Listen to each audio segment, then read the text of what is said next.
7 tanda pelik badan anda perlukan zat besi. Kenapa asyik rasa lesu, muka pucat dan jantung berdebar-debar walaupun duduk diam? Badan korang mungkin tengah minta zat besi. Tapi ada 7 tanda pelik yang ramai tak sedar. Kalau lebih dari 3 tanda ni ada, korang mungkin kekurangan zat besi. Iron. 1. Muka pucat dan tak berseri sebab sel darah merah kurang.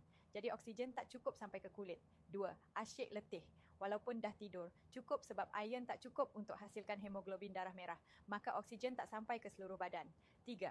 Jantung berdebar atau rasa cemas. Tanpa sebab walaupun tengah rehat. 4.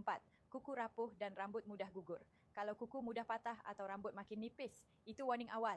5. Lidah nampak licin, bengkak atau sakit tanpa sebab. 6. Sakit kepala atau pening. Secara tiba-tiba kerana kurang oksigen ke otak, sebab tu mudah pening atau rasa berat kepala. 7. Nafas pendek atau semput lepas aktiviti ringan. Naik tangga sikit pun dah semput, badan mungkin tak dapat bekalan oksigen cukup disebabkan kurang hemoglobin. Macam mana nak cukupkan iron ni?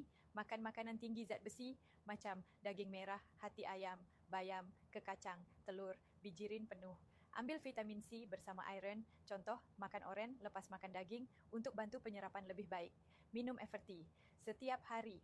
Setiap sachet Everty mengandungi iron, magnesium dan vitamin C yang bantu tambah tenaga, kurangkan rasa penat, naikkan semula bacaan HB untuk wanita. Kalau ada 3 tanda atau lebih, badan korang memang tengah minta zat besi.